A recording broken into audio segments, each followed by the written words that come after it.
Imagine a world without answers, a place where disease is magic, the sky is the ceiling of the gods, and every shadow hides a mystery. This is how humanity lived for millennia, at the mercy of the unknown. But all of that was about to change. Today, you are going to discover the history of the most powerful tool ever created. It is not made of steel or code, but of pure reason. The history of the scientific method is the epic battle between superstition and curiosity, between accepting the world and daring to unravel it. This story did not begin in a laboratory, but in the minds of Greek philosophers like Aristotle, who intuited that observing nature was the first step. But it was only the awakening. This flame of knowledge was kept alive in the Middle Ages, thanks to minds in the Islamic world like Ibn al-Haytham, who, while studying light, insisted that every theory must be proven with experiments. It was a flash of modernity in an age of faith. Then, in the Renaissance, came the great explosion. Galileo Galilei didn't just point a telescope to the sky. He challenged authority with a lethal weapon, measurement. He said, "Measure what is measurable, and make measurable what is not so." He demonstrated that the universe was not explained with words, but with mathematics. And for this audacity, he paid a very high price, confronting a power that was not ready for doubt. It was another visionary, Francis Bacon, who saw the bigger picture. He proposed a revolutionary system: observe, propose a hypothesis, and experiment again and again, based solely on evidence.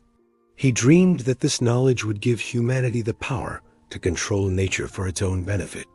Meanwhile, in France, René Descartes trusted more in pure reason, doubting everything he saw, creating a creative tension between thought and experience that still endures.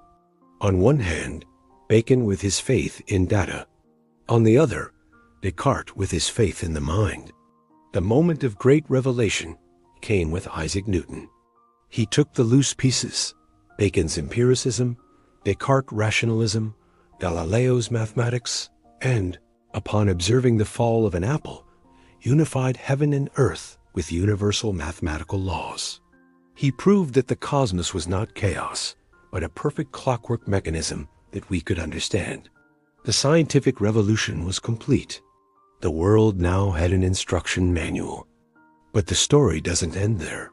In the 20th century, everything was questioned again. Karl Popper shook the foundations by stating that a theory is not scientific because it can be proven, but because it can be falsified. That is, there must be a potential way to demonstrate that it is wrong. True science, he argued, lives on the edge of the abyss of its own refutation. And then, Thomas Kuhn went further. He said that science does not advance in a calm and linear fashion, but through revolutions. Scientists operate under paradigms, sets of beliefs they rarely question, a kind of normal science.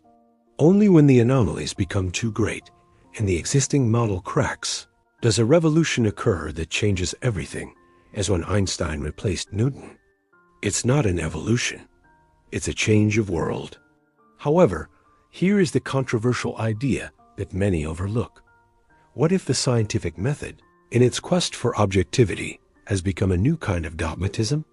Today, we live in an era where a scientific study can be used to validate anything, from diets to ideologies. We have surrendered so much to evidence that we sometimes forget that science is a fallible process, made by humans, full of doubts, biases, and corrections.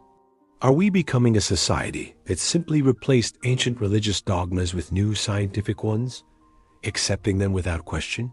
Do we worship papers like relics were once worshipped? This is the impactful reflection.